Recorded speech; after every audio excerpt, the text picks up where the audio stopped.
y que tiene diferentes maneras de poderlo solventar. Entonces, para la agenda de la charla del día de hoy, vamos a empezar con un caso clínico. Siempre es bueno adecuar lo que estamos leyendo a un caso real. No es un caso que haya sacado yo del internet, fue un caso que tuve acá hace escasos 3 meses. Los conceptos básicos, sobre todo pues en gases arteriales, para que todos entendamos los primeros pasos, el sistema paso a paso que se exige para hacer una lectura sistemática. Si nosotros no hacemos esta lectura sistemática, podemos perder datos en esa interpretación inicial y pues posterior a eso vamos a ir haciendo ejemplos de los que serían los casos, otros que sí, eso sí me los igualmente son casos de vida real, no traigo a esta clase ningún caso sacado de internet. Y por último, pues vamos a hacer la discusión del caso que se va a exponer al inicio. Si usted está pues atento desde esta primera diapositiva, siéntase en la libertad de que puede escribir un comentario inicial del caso que le voy a exponer y lo puede decir pues al final del mismo con sus impresiones para que vea qué tanto le puede cambiar el comentario con respecto al caso inicial a cuando ya lo vamos a discutir al final. Entonces, esto si no lo hacemos, como le digo, de manera sistemática, no vamos a llegar a ningún lugar en todo, pues, en todo eje de la vida. Hay que hacerlo de una manera ordenada, no hay que hacerlo nada desordenado, porque la mentalidad que tenemos que tener tiene que ser ordenada. Por ende, pues, tenemos que ir siguiendo todos esos pasos. Entonces, el caso clínico, a continuación que les detallo, como les digo, es un caso de la vida real, un paciente masculino de 37 años de edad que acudió al servicio de emergencia de mi hospital, refiriendo dolor abdominal intenso de 24 horas de evolución, como se ve pues en la escala análoga del dolor, visual del dolor. El paciente puntuaba un score 9-10 del dolor, el cual pues era epigástrico, que solo mejoraba a la posición antiálgica, el cual pues apareció previo buen estado general, se puede decir de cierta manera que hasta súbito y que fue aumentando de a poco. En la emergencia, dentro de los estudios diagnósticos que se los solicitaron en el momento de que estábamos en el servicio de urgencias, se los solicitó, por supuesto, unos gases arteriales que en el momento dado, la prisa que teníamos para poder iniciar el análisis y corroborar nuestras sospechas, se le pidieron pues unos gases sanguíneos venosos en ese caso, el cual pues mostraba un pH 7.32, PCO2 en 29, PO2 en 52, un bicarbonato en 14.9, un exceso de base en menos 11.2 y los electrolitos, perdón, muestran un sodio en 128, un potasio en 5.8, calcio ionizado en 0.5 y cloro en 95.5 y un lactato en 4.6, al mismo tiempo que un hematocrito de 61 y una glucometría en 419 con una saturación venosa del 84%. Ahora, todos estos datos que yo se los acabo de leer, lo vamos a simplificar en una sola frase al final de la clase para que ustedes pues vean qué tanto se escucha algo complejo y que al final de la clase ustedes van a decir, tiene esto es la causa. Entonces, esa es la idea más o menos de esta clase que vamos a tener hoy. Entonces, por definición, vamos a hablar de que la gasometría o los gases arteriales es una prueba que va a medir tanto la tensión de oxígeno como la tensión de dióxido de carbono, la acidez de la sangre, la saturación de la oxihemoglobina y las concentraciones de bicarbonato que podamos tener tanto en sangre arterial como en sangre venosa. Esta información es de vital importancia cuando vamos a atender, como les mencionaba, pacientes con enfermedades críticas, ya sean respiratorias o metabólicas, como es el caso de la sospecha del paciente que acabamos de exponer. Entonces, las indicaciones de las pruebas son sencillas, una identificación y seguimiento de alteraciones del estado ácido-base. Si yo creo de que el paciente, por ejemplo, está cursando con una hipoxemia, yo le voy a tomar unos gases arteriales. Si el paciente está con franco trabajo respiratorio, le voy a tomar unos gases arteriales. Si el paciente tiene una creatinina de 3, voy a tomarle gases arteriales. Entonces, todo eso pues es un complemento solo para ver el estado ácido-base y las mediciones de las presiones parciales de oxígeno y de dióxido de carbono, como les acabo de mencionar, la evaluación de las respuestas a intervenciones terapéuticas. Esto es muy, muy importante, que es, por ejemplo, el tratamiento con insulina en pacientes con cetoacidosis diabética. Iríamos dándole el seguimiento con gases arteriales. Se sigue con la parte clínica, pero la parte objetiva del caso se va a hacer con gases arteriales y por eso pues son bastante importantes. Y la detección y la cuantificación de los niveles de hemoglobina anormal. Esto se observaron en el caso reporte hematocrito. Sin embargo, hay gases especiales que pueden mostrar incluso la capacidad de saturación que presenta la carboxihemoglobina y la metahemoglobina. Estos son unos gases arteriales, la verdad que ni yo pues los tengo a disposición. Sin embargo, pues sería útil para alguien pues de que pueda contar con estos gases que miden estos dos parámetros, y una obtención de una muestra de sangre en un entorno de emergencia aguda, como fue el caso anterior, cuando el muestreo venoso no es factible, porque la mayoría de pruebas en un paciente crítico se van a preferir arterial encima de venoso. Las contraindicaciones son bastante sencillas. La primera que pongo acá, lo pongo porque ni modo, lo menciona la literatura, pero a honestidad, la prueba de Allen ni siquiera está pues recomendada, que es cuando uno bloquea el sistema de irrigación arterial, cuando localiza el pulso, para ver pues si en realidad es arterial. No se recomienda porque obviamente puede provocar algún tipo de isquemia y por ende pues esa prueba de Allen está en bastante desuso. Infecciones locales, trombos, anatomía distorsionada en el sitio de punción. Por ejemplo, hay muchos pacientes que pueden tener un catéter central, o pueden tener un PICC line, que es un catéter periférico, y el propio catéter puede hacer trombosis de la extremidad, y esa extremidad no nos sirve para el análisis pues, de los gases arteriales. Entonces, ahí estaría contraindicado hacer la punción allá, o una enfermedad vascular periférica grave que sea en el sitio que nosotros querramos puncionar, y un síndrome de Raynaud activo, en el cual pues obviamente serían en los pacientes reumatológicos que pudiéramos ver este tipo de fenómenos. La realidad es que si el sitio está mal para puncionar, pues se prefiere no puncionar. En eso se resume esta diapositiva. Los gases arteriales, existe una nomenclatura internacional, para no decirlo a lo loco, como yo lo acabo de mencionar en el caso. Obviamente eso es lo primero que vamos a corregir en la clase, es que ellos tienen una nomenclatura internacional. Cuando ustedes vayan a ver exposiciones de casos clínicos, ustedes van a observar diapositivas y solo van a ver gases arteriales, y va a ir colocando estos parámetros así en el orden que yo les estoy mostrando. Entonces, si aplicaríamos lo que acabamos de ver en el caso anterior, yo acomodaría los gases arteriales, perdón, los gases venosos en ese caso, para acomodarlos de esta manera.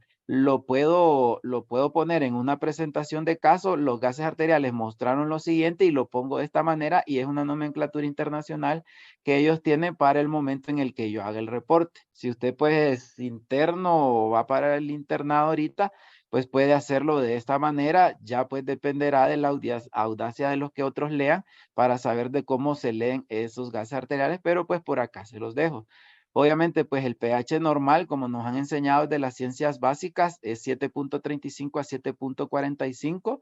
El PCO2 normal es de 35 a 45 y una PO2 normal es de 80 a 100. Ahora, estos parámetros, dependiendo de la alteración que yo vaya a buscar, ellos mismos se pueden modificar y se puede llegar a considerar una PCO2 normal o esperada, por ejemplo, de 20 a 25, pero depende mucho del trastorno al cual pues nos estemos enfrentando en ese momento, que obviamente al final de la clase van a saber cómo calcularlo. Y el bicarbonato, los niveles están de 23 a 26. La verdad pues que hay algunos que incluso lo ponen desde 22 hasta 26, pero es cuestión de un número nada más. Y la saturación siempre tiene que marcarle una saturación arterial del 90 al 99%. Por ejemplo, si yo aplico los valores de normalidad, yo ya sé que el pH está alterado en el caso, ya sé que el PCO2 está alterado en el caso y que el bicarbonato está alterado en el caso. No tomo en cuenta acá ni PO2 ni la saturación, porque como les dije en la exposición del caso, eran unos gases venosos. Entonces, los sitios de punción que podemos ver puede ser radial, braquial, femoral o dorsal del pie. Yo a honestidad, los que yo he practicado ha sido el radial, el braquial y el femoral. El dorsal del pie sí lo he visto yo en algunas publicaciones, pero casi no lo he practicado. El radial es la técnica básica que nosotros conocemos, se localiza el pulso radial en lo que sería el antebrazo, en la porción distal, y localizaríamos el pulso. Yo acá lo que les recomiendo siempre que para palpar el pulso, háganlo exactamente a como está mostrado en esta imagen. Háganlo con los dos dedos. Entonces, sería con el dedo índice y con el dedo medio que ustedes localizan el pulso. ¿Por qué? Porque hay que intentar hacer una especie como de tenaza para poder calcular o poder palpar bien la amplitud del pulso. En el sitio en el que yo sienta una mayor amplitud, yo voy a venir y los voy a puncionar. Ahora, hay gente que dependiendo de la técnica como le salga mejor, si uno siente que el pulso se localiza a una buena amplitud, se puede poner de 90 grados, si no lo hace aproximadamente 60 grados como lo está mostrando acá, sobre todo en pacientes que cuesta mucho, que se siente que el pulso está ahí, que está bastante amplio, se recomienda hacer un poco acostadito porque el pulso obviamente está bastante superficial.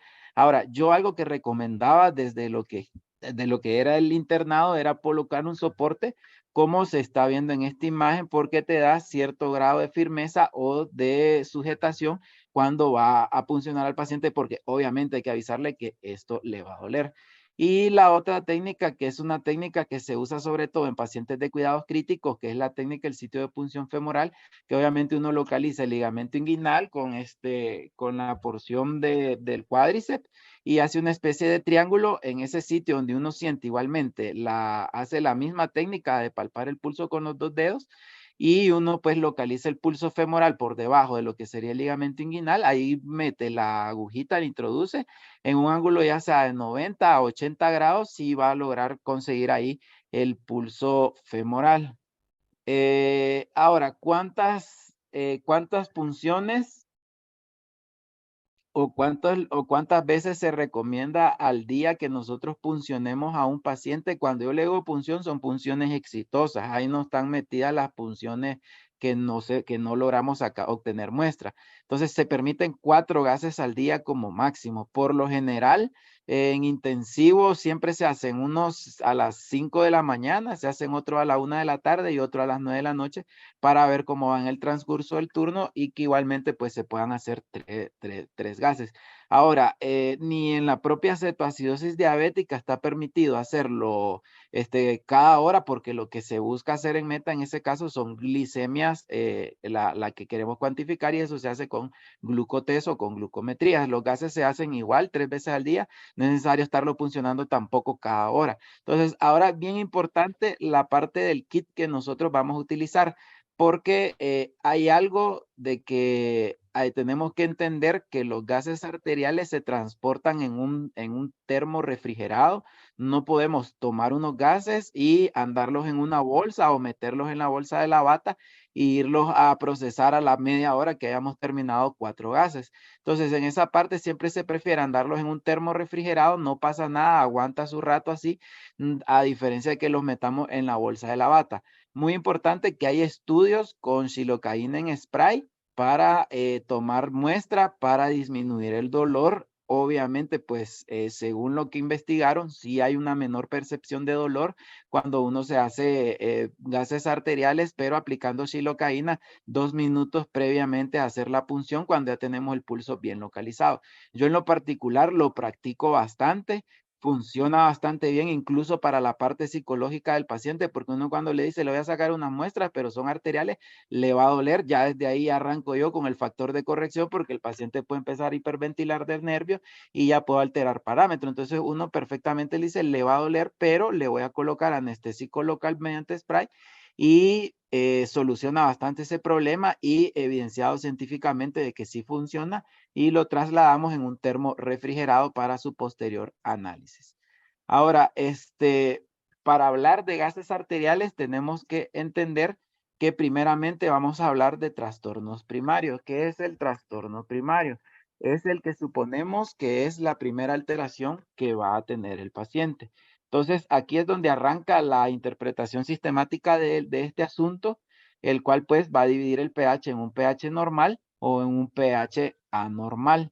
Entonces, cuando nosotros vamos a hablar que es pH anormal, cuando les mencionaba yo que era cuando sea por fuera de los parámetros de 7.35 a 7.45. Entonces, una vez yo tengo localizado el pH, ya analicé si está normal o está anormal. Lo que se busca analizar seguido a esto es el PCO2. No se vayan al bicarbonato, se van a enredar, tienen que ir al PCO2.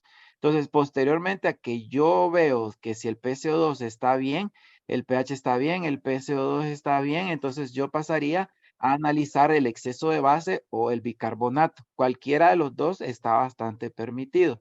En lo particular, el algoritmo habla del exceso de base. A mí me gusta más que todo analizar el bicarbonato, porque ya el exceso de base, ya cuando uno le tiene más experiencia a este asunto, sabe que puede estar alterado sin necesidad de que esté alterado el bicarbonato, y es ahí donde puede existir cierta falla en la interpretación. Entonces, si yo hago un sistema estandarizado, que primero analizo el pH, después el PCO2 y después el exceso de base, yo ya hago algo bastante ordenado. Ahora, toda esta flecha y todo este montón, pues no lo vean, aún no vamos a entrar en detalle en eso, porque primero lo que quiero que vean es que el pH normal, ya como les mencioné, de 7.35 a 7.45, pH aumentado por encima de este nivel se va a considerar alcalosis o alcalemia, y por debajo de 7.35 se va a considerar acidosis o acidemia.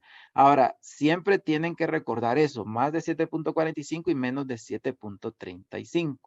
Ahora, posterior a eso, cuando yo ya establezco una primera alteración mediante el pH, yo busco la segunda alteración, que en este caso sería el PCO2. Ahora, existen dos maneras, como existía con el pH, existían dos maneras de llamarle a esto. Cuando yo tengo una PCO2 por encima de 45 milímetros de mercurio, yo lo puedo llamar acidosis respiratoria o lo puedo llamar hipercapnia.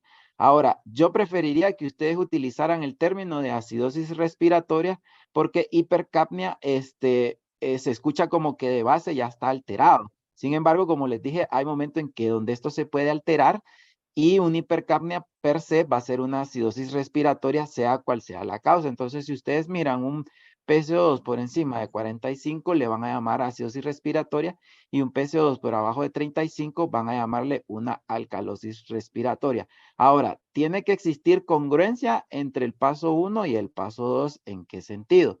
Por ejemplo, si yo encuentro un pH en 7.2, yo tengo una acidosis, ¿ok? Voy a ver si esa acidosis respiratoria, me remito al segundo paso de análisis, que sería el PCO2, y esa acidosis tiene que estar traslapada con una acidosis respiratoria, es decir, que la PCO2 esté en 55 o esté por arriba de 45. ¿Por qué esto? Porque tiene que existir una concordancia entre el pH con el PCO2. Si, por ejemplo, esta concordancia no existe y lo que tengo es una pH en 7.33, por ejemplo, y tengo una PCO2 en 31, no voy a tener una acidosis, una acidemia con una alcalosis respiratoria. Entonces, en ese momento, este ya no se transforma en mi trastorno primario, y yo pasaría a ver el exceso de base o pasaría a ver el bicarbonato. Entonces, ¿qué es lo que miraría yo ahí? Por ejemplo, si el exceso de base está muy negativo, le vamos a llamar acidosis metabólica. Y si el exceso de base está muy positivo, le vamos a llamar alcalosis metabólica. Aquí, ¿qué es lo que haría falta? Si el bicarbonato está por encima de 26, lo vamos a llamar alcalosis metabólica. Y si está por debajo de 22, lo vamos a llamar acidosis metabólica. Ahora, ¿qué sucede? En este tiene que existir la misma concordancia que yo exijo en el paso 2. Es decir, por ejemplo, si yo tengo un pH en 7.32, yo tengo una acidosis. Me voy para el PCO2 y yo veo que no tengo una acidosis respiratoria, sino que el PCO2 está normal o está en una alcalosis respiratoria. Significa en ese momento que mi trastorno primario no es PCO2, me voy a ver el exceso de base o déficit de base, o veo el bicarbonato y yo veo que está por debajo del límite, es decir, está en negativo el exceso de base o está en un bicarbonato en 14, yo voy a saber que esa es una acidosis. Y como mi pH me dice que tengo acidosis y mi exceso de base o mi bicarbonato me dice que existe una acidosis metabólica, entonces yo inmediatamente yo sé que mi trastorno primario es una acidosis metabólica que está cursando con otro trastorno. Entonces, esta concordancia entre estos tres pasos siempre tiene que existir.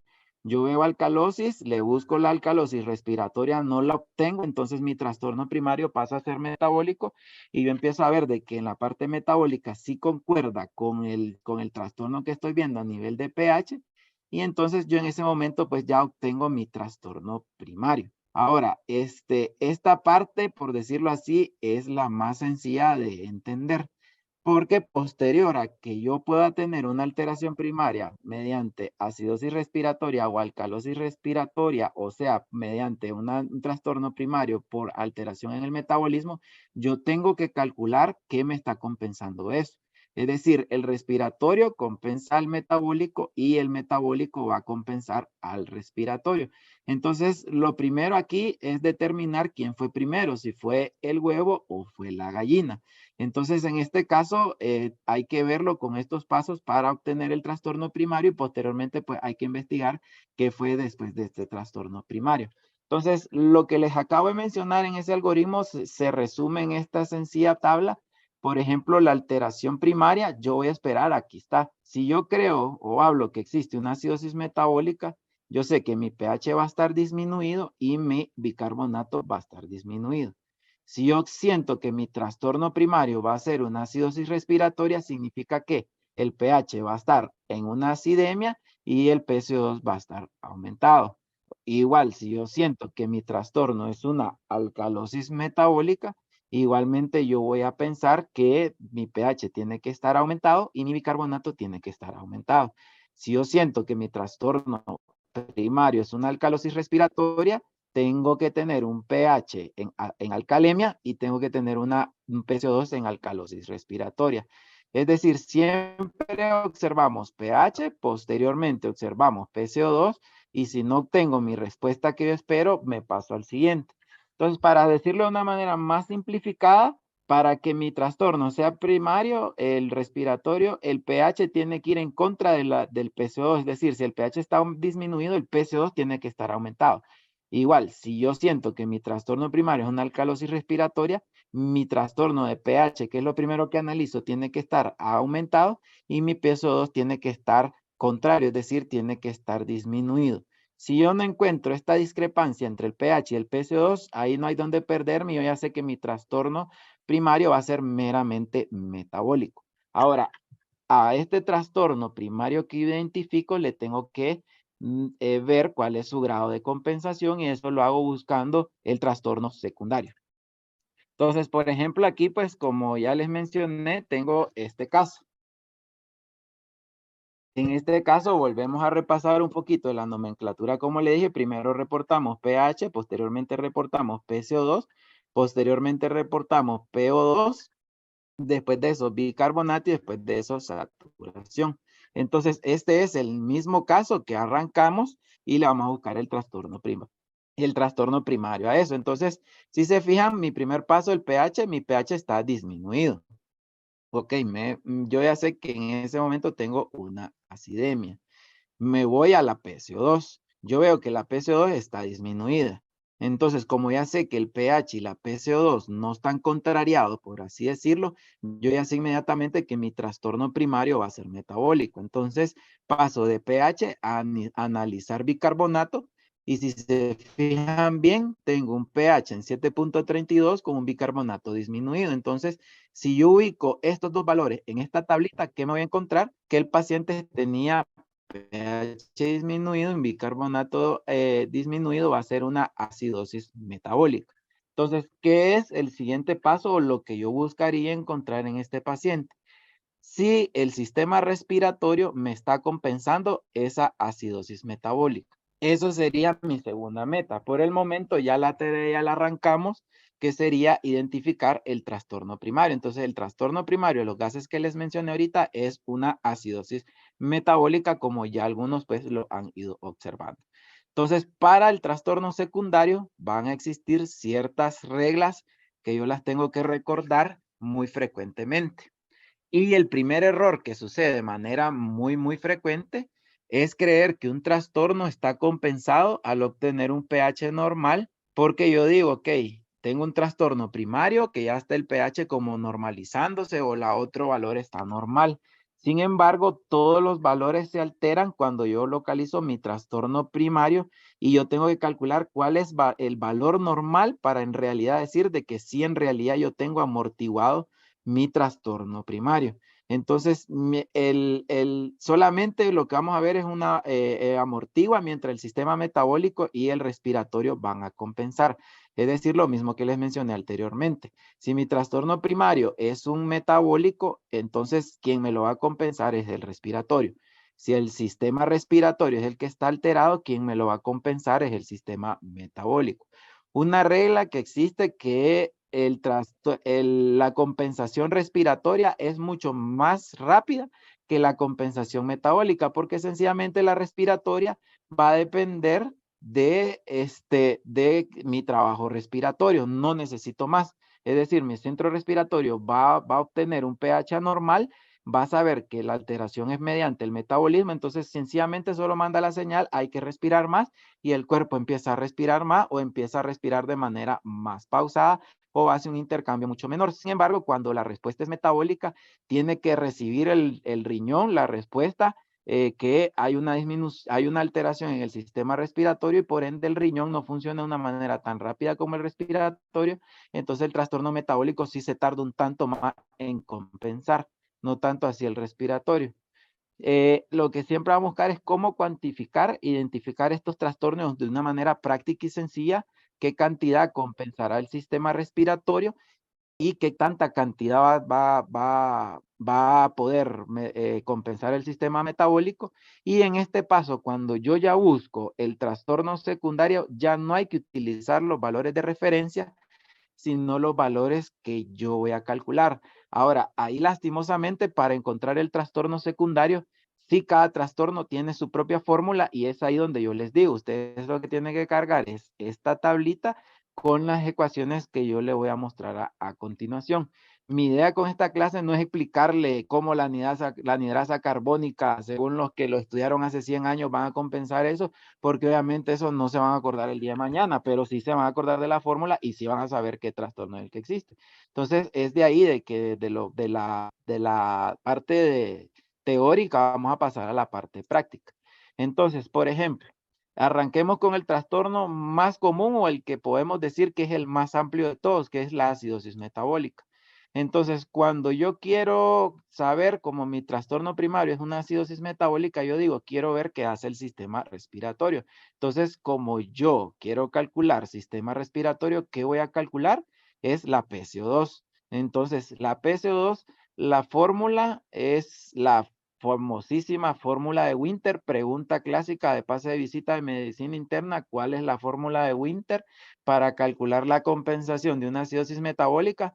Y yo creo que de los 32 que están conectados por Zoom, a los 35 ya le habrán conectado, sumándole a la gente, le habrán preguntado, sumándole a la gente que también está viendo la clase vía Facebook. Entonces, esta es la famosísima fórmula de Winter, que no es más que 1.5 por el bicarbonato que está mostrando los gases, y a eso yo le voy a sumar 8. Estas son constantes dependiendo del algoritmo del logaritmo inverso del sistema de la anidrasa carbónica, que ya eso ya está establecido, ya nadie lo va a cambiar. Esto lo van a encontrar en libros tan antiguos como Shapiro, a libros tan nuevos como Medicina Crítica que haya salido el día de ayer. Es la misma fórmula porque esos valores no van a cambiar. Entonces, a este resultado yo me voy a permitir una variación de más menos 2, es decir, 2 para arriba y 2 para abajo. Entonces, una interpretación de esto, por ejemplo, en este caso, si yo tengo una PCO2, la cual va a ser la esperada, en este caso, es decir, si mi PCO2 esperada es 25 según la fórmula de Winter y yo tengo 25 de PCO2, entonces vamos a decir que el trastorno primario está compensado y en este caso sería una acidosis metabólica pura. Ahora, si el PCO2 está a mayor del esperado, yo lo voy a llamar una acidosis respiratoria, porque nos remontamos al cuadro primero, donde nosotros mirábamos que si estaba el valor de referencia por encima de 45, se llamaba acidosis respiratoria.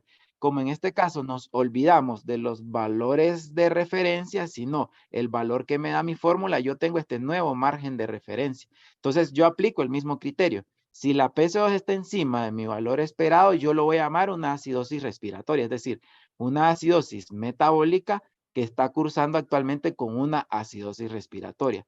Y en caso contrario, por ejemplo, si mi PCO2 es menor que el esperado, obviamente yo tengo una PCO2 debajo de mi valor de referencia. Entonces, ¿yo cómo le voy a llamar a eso? Lo voy a llamar una alcalosis respiratoria. Entonces, si nosotros, vuelvo a mostrarle el algoritmo de nomenclatura internacional, nos pasamos al caso que estamos analizando, que es el que le puse a inicio, estos son los gases que yo mostré al inicio de la clase. Para los que se conectaron tarde, yo le aplico la fórmula de Winter. Entonces, mi fórmula de Winter para ese PCO2 esperado, a mí me muestra 1.5 por 14.9, que es el valor de bicarbonato, que lo tengo acá, si pueden verlo. A eso le voy a sumar más 8. Entonces, mi valor de PCO2 esperada en ese momento se vuelve 30.35. Entonces, si yo le resto a eso 2, que es lo que me pide al final la fórmula, yo tengo un valor de referencia inicial de 28.35. Pero si yo le sumo a eso un 2, mi otro valor de referencia es 32.35. Es decir, mi PCO2, por llamarlo así, normal, o llamarlo así, el sistema amortiguador va a ir desde 28.35 hasta 32.35. Y si yo volteo a ver el PCO2 que está mostrando el caso, está mostrando un PCO2 de 29. Es decir, que nuestro paciente, según la estructura que estamos viendo acá, el PCO2 es igual al esperado. Entonces, nuestro paciente del caso está cursando con una acidosis metabólica pura compensada. ¿Por qué? Porque el PCO2 está teniendo la respuesta esperada al caso que estamos exponiendo. Ahora, si nos vamos a alcalosis metabólica, ese es el otro extremo. Entonces, aquí pues la forma en la que el organismo responde a una alteración de una alcalosis metabólica es con la hipoventilación para mantener una adecuada relación entre el bicarbonato y el PCO2. Ahora, es bien importante que nosotros recordemos cómo se compensa una alcalosis metabólica, porque en cuidados críticos, en medicina interna, en paciente que va al centro de salud y en la tía que no está preguntando por medicina, el trastorno más común es la alcalosis metabólica. Entonces, si ustedes van a analizar unos gases arteriales, el 80% van a mostrar una alcalosis metabólica. ¿Por qué? Porque es el trastorno más benigno que se puede llamar, es una respuesta casi común del cuerpo a cualquier tipo de enfermedad que pueda estar teniendo. Entonces, desde una apendicitis hasta un resfriado común puede tener una alcalosis metabólica si yo le hago unos gases arteriales. Entonces, acá hay que recordar que se va a elevar. Lo mismo que les digo, esto ya está establecido. Esto es bien complicado que se lo vayan a recordar, pero acá se los muestro por si acaso pues algunos sí se tienen mejor memoria que yo. Una PCO 2.7 milímetros de mercurio por cada 1 miliequivalente de aumento de bicarbonato. Entonces, pero a mí, ¿qué me sirve? A mí no me sirve este enunciado, a mí me sirve esto: aprenderme la fórmula del PCO2 esperado en un trastorno de alcalosis metabólica. Entonces, acá, si se fijan bien, de nuevo, si yo voy a calcular el grado de compensación de alcalosis metabólica, yo ya sé que se compensa con el sistema respiratorio. Entonces yo ya sé que calculo PCO2. Esto lo repito para que siempre recuerden cuál es el parámetro esperado, que es lo que van a calcular. Si mi alteración primaria es una alcalosis metabólica, yo sé que lo que me queda es el respiratorio y le voy a calcular el PCO2. Entonces, para que apunten en su libretita, la fórmula para la alcalosis metabólica es 0.7, que sería lo que está acá, por bicarbonato más 21. Y de nuevo me encuentro que mi rango de referencia me va a volver a decir un más menos 2. Entonces, esto es lo mismo que acabamos de repetir en el anterior. Si mi PCO2 está igual que el esperado, yo tengo una alcalosis metabólica pura. Si la PCO2 está por encima del parámetro esperado, yo estoy hablando de una acidosis respiratoria. Me devuelvo al cuadro anterior.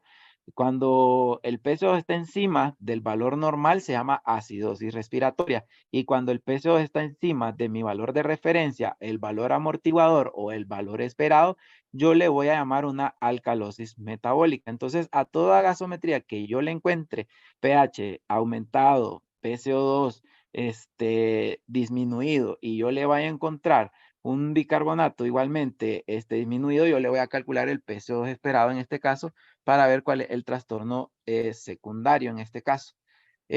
Ahora, el trastorno respiratorio, este es el verdadero reto, porque esto, pero ni la misma gente que ha hecho los libros, ha hecho como que una fórmula estándar o una fórmula sencilla que permita encontrar cuál es la manera más adecuada de poder interpretar eso.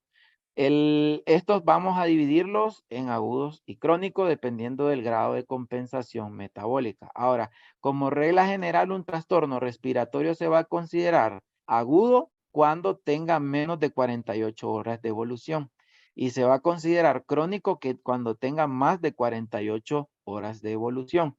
Una manera fácil y sencilla, pero no 100% precisa, es ver el exceso de base. Si el exceso de base está muy negativo, ya ese trastorno tiene más de 24 horas de estar existiendo. Y si el exceso de base está entre +2 y -2, ese es un trastorno por definición, lo llaman agudo, es decir, tiene menos de 48 horas.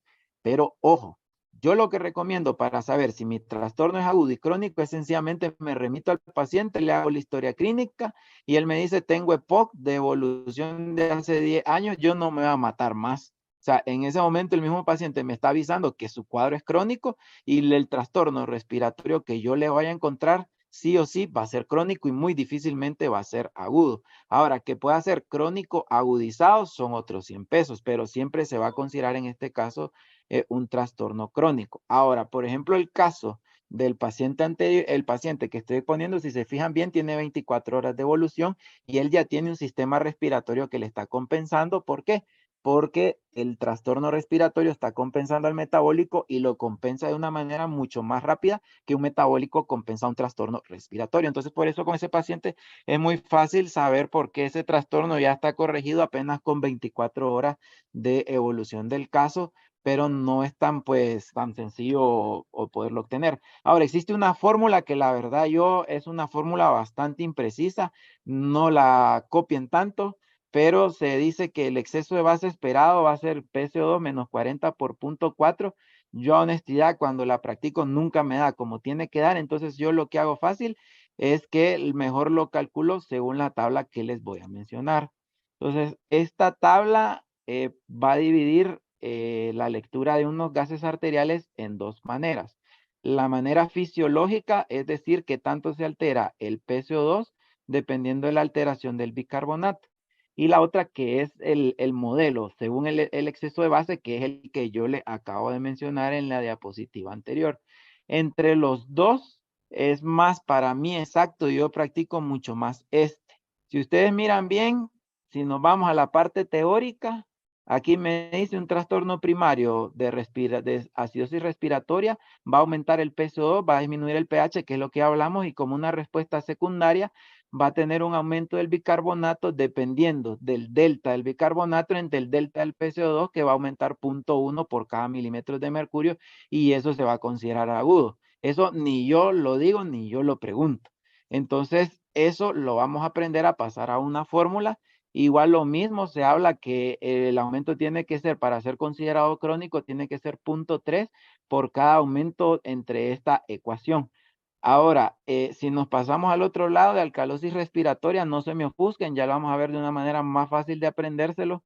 Vamos a ver que igual el delta del bicarbonato entre el delta del PCO2 para trastorno agudo tiene que ser 0.2 el factor de corrección y para trastorno crónico es 0.4 el factor de corrección. Ahora, se vuelve un poco engorroso que yo venga y enseñe este montón de números y yo le diga que así lo hace.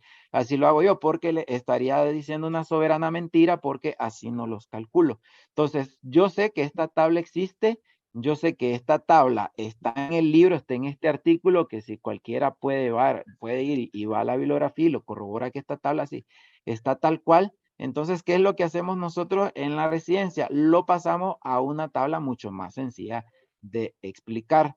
Ahora, si ven bien, aquí habla de agudo y crónico, dependiendo del factor de corrección, pero se me hace mucho más fácil ir y entrevistar al paciente y saber si me está hablando de algo agudo, me está hablando de algo crónico. Entonces, ¿qué es lo que hago yo? Acá remarco los valores que voy a utilizar. Yo lo que hago es pongo una página en blanco para recordar qué es lo que voy a usar y pongo en este lado, ok, existe una acidosis respiratoria, ok, también existe una alcalosis respiratoria. Ambos trastornos tienen una parte aguda y ambos trastornos tienen una parte crónica. Eso, cualquiera de los dos trastornos, yo lo voy a determinar. Ahora, yo le hago el mismo sistema que le acabo de escribir. Perdón, acá.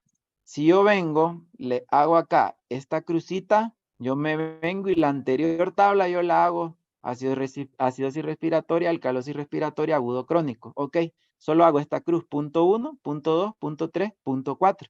No hay pierde ahí. Entonces, si yo calculo los delta en un trastorno crónico, en una alcalosis respiratoria, mi factor de corrección va a ser punto 4.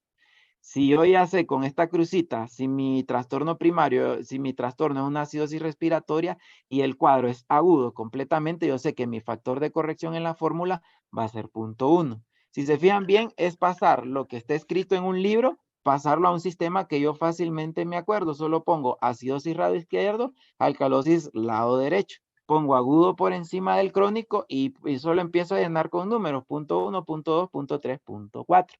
Entonces, ¿qué es lo que sigue a eso? Yo paso todo eso a mi fórmula que la tengo acá. Entonces, como yo les menciono, si mi trastorno primario en este caso es respiratorio, yo me voy a calcular el bicarbonato porque quiero calcular el factor de corrección metabólico en este caso. Entonces, acá vamos a calcular el delta del CO2 por punto 1, que es el factor de corrección, como pueden ver, de una acidosis respiratoria agudo. Ahora, ¿qué es el delta del CO2? Me van a estar preguntando. El delta del CO2 no es más que todo la diferencia que existe entre el valor de referencia 40 con el valor que me están mostrando los gases. Por ejemplo, yo tengo unos gases que dicen PCO2 55 y mi valor de referencia es 40. ¿Cuánto es el delta? Es decir, la diferencia entre la referencia con el valor reportado va a ser 15. Eso no es más que todo que un delta de CO2. Ahora, si yo tengo 40 como valor de referencia y mi valor que ellos me está reportando, los gases, es 25, yo tengo 15 de delta, es decir, siempre existe la diferencia de 15 entre el CO2 de 40 de referencia y el que me están mostrando los gases. Entonces, yo solo construyo esta tablita, hago esto, acidosis respiratoria, alcalosis, agudo, crónico, y empiezo punto 1, punto 2, punto 3, punto 4. Y me paso a mi fórmula. Entonces, mi fórmula, ¿qué me va a decir? Si yo tengo una alcalosis respiratoria crónica como un trastorno primario, yo voy a calcular el grado de bicarbonato esperado con la fórmula que está acá. Es decir, 24 menos el delta de CO2 por punto 4. ¿Por qué? Porque es un trastorno de alcalosis respiratoria crónico. Ahora, si yo tengo una acidosis respiratoria, es decir, tengo un pH disminuido con un PCO2 en 60, yo tengo y es un paciente que ya tiene un cuadro crónico, entonces yo me voy directamente al factor de corrección, que es este de acá, que es punto 3. Entonces, delta CO2 por punto 3 más 24 me va a dar mi bicarbonato esperado.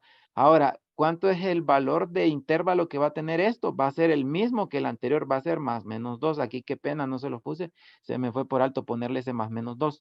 Entonces, si lo ven bien, esta cruz ustedes la hacen. Miren cómo pasamos de esta locura de hablar de un montón de fórmulas, delta de bicarb, delta de PCO2, que tiene que ser agudo, tiene que tener punto 1. Yo vengo y lo hago en una tabla que sencillamente la puedo hacer en la comodidad de mi casa. Empiezo acidosis, alcalosis, agudo crónico, empiezo a llenar punto 1, punto 2, punto 3, punto 4 y ya me fijo en mi fórmula y ya me sé mi factor de corrección que puede existir.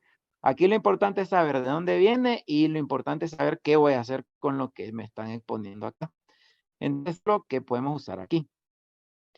Aquí ya no les pongo más nada porque ya espero que hayan copiado cómo se reportan los gases. Aquí yo tengo un pH en 7.29, una PCO2 en 69, un PO2 en 187 un bicarbonato en 33.2 con un paciente que me está saturando 100%. Ahora, ¿qué es este caso? Se los pongo en contexto porque yo mismo les estoy diciendo que lo primero que tienen que hacer es interrogar al paciente. Este caso es de un paciente que estuvo ingresado en cuidados intermedios del área de COVID hace más o menos un año, donde el paciente venía con un antecedente de POC que se estaba exacerbando por una infección por COVID-19. Entonces se le hizo el PCR COVID. En ese momento se encontró que el paciente tenía una carga infectante, es decir, que aún ameritaba aislamiento, y después de eso se le hicieron los gases arteriales. En los gases arteriales a él se le encontró un pH original de 85. Obviamente era una acidosis marca diablo, y después de eso pues había que corregir ese trastorno. Entonces se le puso una ventilación mecánica no invasiva porque el paciente tenía un adecuado nivel de conciencia, y a las 12 horas de evolución fueron estos los gases que se encontraron. Entonces, si aquí ya están poniendo bastante atención, yo tengo un pH en 7.29, mi primer paso, ok, tengo una acidemia. Me voy al PCO2, tengo 69, ok, tengo una acidosis respiratoria.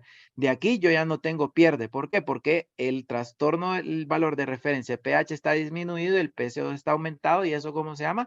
Se llama acidosis respiratoria. Entonces, este es mi trastorno primario. Entonces, ¿yo qué le voy a calcular? Como es respiratorio, tengo que calcular cómo lo está compensando el metabólico. Es decir, el 33.2, ¿qué significa? Si está compensando el paciente o no está compensando. Y en este caso también les pongo allá como aquí ayuda un exceso de base en 6.6. Es decir, el mismo exceso de base me está diciendo que es un trastorno crónico. ¿Por qué? Porque está encima del valor de 2 o valor negativo de -2. Entonces, ¿qué es lo que hago? Me voy a mi cruz anterior, yo empiezo a imaginarme, ok, tengo acá acidosis, tengo acá alcalosis, aquí agudo, aquí crónico, aquí es punto 1, aquí es punto 2, aquí es punto 3. Ok, entonces mi trastorno primario aquí, acidosis respiratoria, mi trastorno secundario, yo lo voy a calcular. Entonces, como me acuerdo que mi factor de corrección es punto 3, entonces, ¿qué hago yo? Delta de CO2 por punto 3 más 24. Entonces, ¿qué significa eso? Que va a ser 29 por punto 3 más 24, y eso me va a dar a mí un valor de bicarbonato esperado de 32.7. Si le hago la misma sumatoria más menos 2, mi valor de referencia para este trastorno es 30.7 a 34.7. Me voy al bicarbonato que me están reportando los gases, está en rango normal o en rango de amortiguación o en rango de compensación. ¿Por qué? Porque está dentro de mi bicarbonato esperado. Entonces, trastorno primario, una acidosis respiratoria de evolución crónica con un trastorno compensado por la parte metabólica. Entonces, trastorno secundario solo se le llama compensado, es decir, una acidosis respiratoria crónica compensada. Eso es lo que yo vendría a reportar en ese momento. Y ya para ir finalizando, el último cálculo es el del anion gap. El del anion gap va de la mano con con acidosis metabólica, y no es más que todo la diferencia entre cationes y aniones. Entonces, el principal de estos, de los positivos, por así decirlo, es el sodio, y el principal de los negativos es el cloro con bicarbonato. Esta fórmula es imprecisa porque no mete albúmina y no mete iones que no alcanza a medir. Entonces, pregunta para R1 en pase de visita, ¿cuál es el principal factor cambiante que te puede transformar el anion gap y que no está reflejado en su fórmula? Es la albúmina. Esa es la respuesta que uno debe tener en ese momento. Entonces, el valor de referencia va de 8 a 12, o como lo quieran llamar, de 10 a más menos 2, y dependiendo del grado de alteración que yo tenga en este cálculo, yo voy a tener diferente etiología en eso. Entonces, ¿qué es lo que hago yo? Cuando tengo una acidosis metabólica, siempre le voy a calcular el anion gap, es decir, sodio menos la sumatoria del cloro con el bicarbonato. Y lo vamos a corregir en presencia de hipoalbuminemia. ¿Por qué? Por lo mismo que les acabo de comentar. El principal anión no medido que está dentro de la fórmula, que no está en la fórmula del anion gap, es la albúmina. Entonces, al anion gap medido que me dé y yo veo que tiene hipoalbuminemia mi paciente, yo le voy a restar al 4.4, que es el valor de referencia normal, le voy a restar a la albúmina, y eso lo voy a multiplicar por 2.5, y a lo que me dé acá, yo se lo voy a sumar a mi anion gap medido. Entonces, yo voy a reportar, tiene un anion gap medido en tanto con un corregido por albúmina en tanto. Ahora, si el paciente no tiene hipoalbuminemia o no tiene, o ustedes no tienen albúmina en su centro de atención, no se maten y solo se quedan con el anion gap medido en ese caso. Entonces, ¿por qué es importante cuantificar el anion gap? Porque dependiendo de qué yo encuentre mi anion gap, yo voy a imaginarme todo este listado de entidades clínicas que puedan ser. Por ejemplo, el anion gap normal, yo ya sé que puede ser por pérdidas gastrointestinales o por pérdidas renales. Ahí no hay pierde. Ahora, si yo me voy a un anion gap aumentado, significa que mi sistema metabólico está descompensado y tiene que ser alterado mediante esta mnemotecnia. Esta mnemotecnia, la Cat-Mut-Piles, es famosísima, está en toditos los libros de análisis de gases arteriales y, por ejemplo, la más importante es la del Mut-Pile. Por ejemplo, el primero es metanol o etanol, que el paciente tenga uremia, un renal crónico, por eso tiene acidosis metabólica con anion gap elevado. Esa es otra pregunta del interno o del R1 de medicina interna, ¿qué tipo de acidosis metabólica tiene el paciente renal crónico? Una acidosis metabólica con anion gap elevado. ¿Por qué? Porque tiene uremia per se si no se está dializando. La D es la cetoacidosis diabética, o sea, o cetoacidosis alcohólica o diferente alteración por cuerpos cetónicos. Ahora aquí está de moda la cetoacidosis normoglicémica porque también ahora existe otra clase, como lo menciona, aquí puedo darles un montón de clases más. Entonces, la misma pregunta va para un interno o para un residente primer año de medicina interna, ¿qué tipo de acidosis metabólica da la cetoacidosis diabética? Es una acidosis metabólica con anion gap aumentado. La P de intoxicación con paracetamol o con penformina, que esta casi no la uso, para aldehído, y la I por alteración, ya sea por isoniazida, por una alteración en el metabolismo o por hierro. La L es bien famosa, la acidosis láctica, que es cuando yo tengo lactato elevado, y acá pues tengo acá el etanol, que me la había adelantado con el metanol, y salicilatos. Entonces, si yo tengo un anion gap, una acidosis metabólica con anion gap normal, es decir, con una normalidad entre la resta de sodio más la suma de cloro con bicarbonato, yo voy a pensar en causa gastrointestinal o en causa renal. De lo contrario, pues me voy al Mood-PALS y hago un checklist de qué es lo que me está alterando al paciente. Entonces, ya teniendo esto a la mano, lo mismo. Esta tablita, esta entidad, este checklist, yo lo camino con mis fórmulas de gases arteriales para saber, pues, qué es lo que estoy calculando. Entonces, obviamente, mi trastorno primario tiene que ser siempre una acidosis metabólica si yo le quiero encontrar utilidad al anion gap. Y entonces acá ya existiría lo que es llamado un trastorno terciario. Aquí les voy a decir una locura que muchos nunca, que yo creo que lo han escuchado. Puede existir una acidosis metabólica con una alcalosis metabólica concomitante y eso es llamado trastorno terciario. Esta parte ya es mucho de medicina interna, ya es mucho de residencia de medicina interna, pero eso se calcula mediante el anion gap menos 12 con 24 menos el valor de bicarbonato que me esté dando el paciente. Entonces, si yo me encuentro estos valores, si es menor de 1, yo hablo de una acidosis metabólica pura con anion gap elevado. Incluso si está menos de 0.4 es acidosis hiperclorémica, si es de 1 a 2 es una acidosis metabólica pura o estoy resolviendo una cetoacidosis diabética o mi paciente tiene una acidosis láctica. Y si está más de 2, ese cálculo del delta-delta, que es llamado así, es una alcalosis metabólica concomitante con una acidosis metabólica y también tienen que corregirla, es el trastorno secundario. Esto ya es un poco chiflado para algunos, para la mayoría creo yo, pero pregunta de examen de residencia de medicina interna que me le hicieron acá, ¿cuántos trastornos metabólicos existen y cuántos trastornos respiratorios concomitantes pueden haber en un mismo paciente? La respuesta, que obviamente yo la puse mal, es 3, 2 trastornos metabólicos y un trastorno respiratorio. Esa es una buena perla que les acabo de dar a los que quieren estudiar esto. Ahora, existe una fórmula que esta fórmula la aprendí a malas, pero vino el neumólogo intensivista que tengo yo, y me enseñó esta otra, que es el delta gap, el delta gap simplificado, es decir, el delta gap va a ser igual al anion gap calculado menos el normal. Entonces, en este caso, yo voy a medir 12. Añadir al delta gap sería al bicarbonato medio, es decir, si es 15 y el delta del gap me dio 8, yo solamente se lo voy a sumar ese 8 al bicarbonato que me está dando. Entonces, si la suma de esto es normal, no hay mayor desorden metabólico puro. Y si es menor de 22, tiene una acidosis metabólica. Ahora, como el anión GAP siempre lo vamos a calcular para acidosis metabólica, el que nos va a servir que es, si este valor nos da por encima de 26, hay una alcalosis metabólica concomitante. Esto es un poco complicado, si quieren no se lo aprendan, pero pues se los enseño acá para que sepan que sí existe y que hay pacientes que puedan hacer este tipo de trastorno. Ahora, obviamente yo tengo un caso clínico que tenemos una acidosis metabólica. Entonces ya sabemos que es una acidosis metabólica. Tenemos que calcularle que es el siguiente paso, es la compensación respiratoria. Ya vimos que la compensación respiratoria estaba, por decirlo, compensada, entonces es una acidosis metabólica compensada en ese momento y recordamos pues el caso clínico. En este caso vamos a utilizar los valores, lo que ya hemos ido resolviendo en la clase.